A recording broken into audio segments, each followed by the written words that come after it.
Now, the ISACA has a risk IT framework that's based on a set of guiding principles and feature business processes and management guidelines to conform to those principles.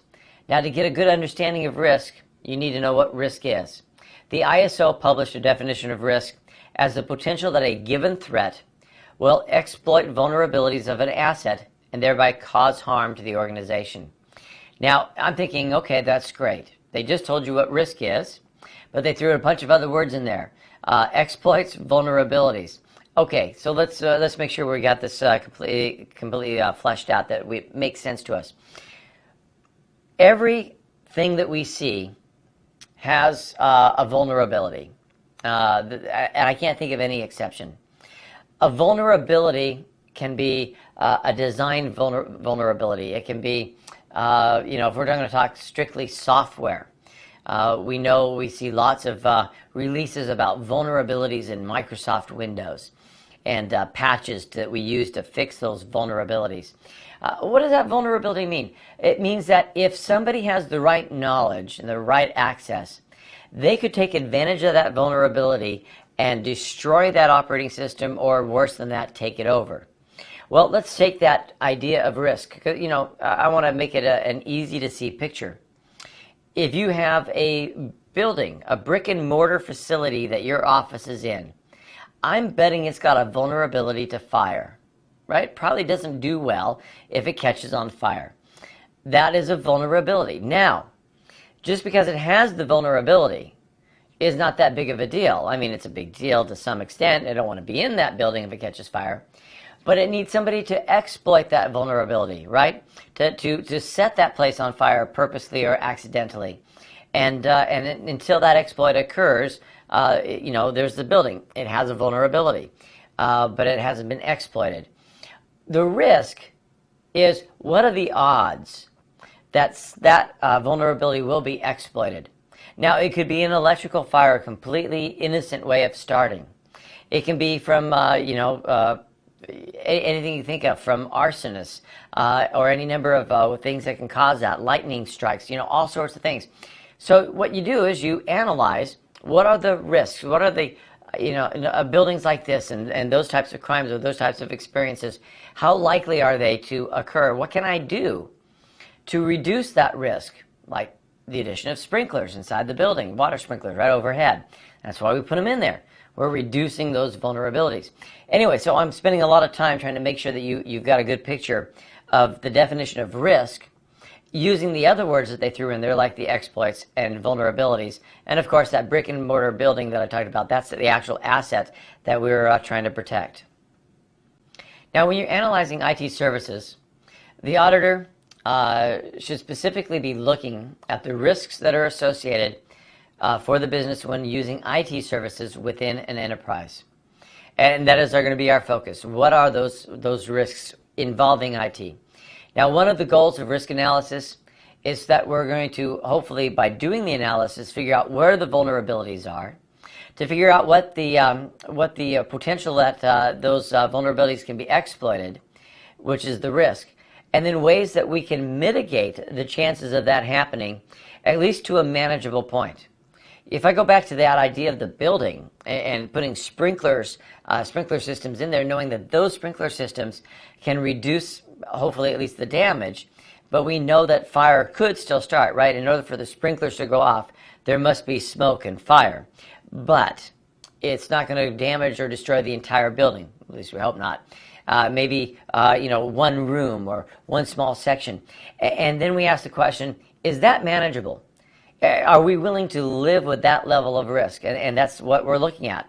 And you might say, yeah, one room, that's great. Out of 100,000 square feet, we can live with that risk. We can deal with that. We can move those people to another room that's still functioning until it gets fixed and repaired. So that's kind of the goal. One of the goals, anyway, of risk analysis is mitigating that risk, lowering the amount of risk to a manageable point. And this can be very crucial to a business, especially one that relies heavily on the support of IT. So, I keep using the building and fire because I think I can paint a better mental picture in describing what what risk analysis is and how it helps us in lowering or mitigating risks.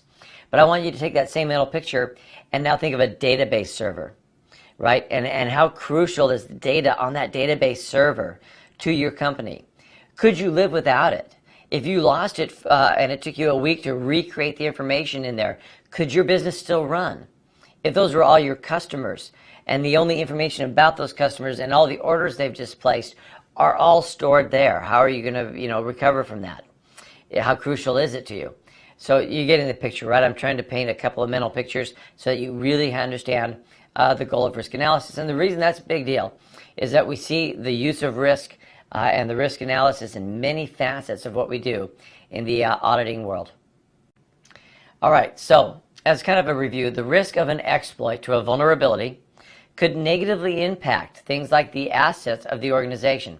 And I like this. We're using vague terms. The assets are what's important to you and your company. All right, so I've given you some examples. They can negatively impact processes or objectives of the business. Certainly, they could object, if it was the database of customers, it's going to, impact the ability for me to know what product the customer bought and where to ship it and that sort of stuff. That can damage us financially. It could also lead to us being in violation of regulatory requirements. Some of these could cause operational outages. It was a few years ago in the early part of the 2000s that some operator at an air tower, I think in Mexico, entered a value in that was like 4 characters too long for the field, and it caused a buffer overflow and crashed the air control system, and flights, not only in Mexico but the U.S., couldn't fly because it was broken. That's an operational outage, and that was one that had a negative impact on the industry. Again, I'm trying to paint pictures for you about these different types of things. All right, so again, they're just examples of how the exploit of a vulnerability can be a negative impact in the corporation.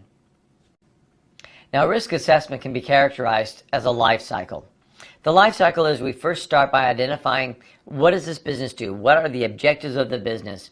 And then as it regards to information, what are the information assets that are the most important for this business? And that is going to be our primary goal of protecting the most important part of the information. Now, that also means that if, let's say, it was a database of customers, all right, that means that not only do we need to protect where it's stored, and not only is that, the objectives is to work with our customers, to sell things to our customers. That's what our business does. So the information asset about our customers is very important to us. That means we need to be looking at risk assessments of the systems that are generating that information and storing that information and manipulating that information. So risk assessment should first focus on the most crucial assets that could do the most damage or be the most costly impact to the organization. So that means that customer database sounds like it's a bigger deal than making sure the intranet bulletin that tells us what's being served at the cafeteria is available for me to see today. Yeah, those are both data. Customers, cafeteria menu. Obviously, we're going to go after the more important information, the one that we can do with, that we cannot do without, and that's what we should first focus on.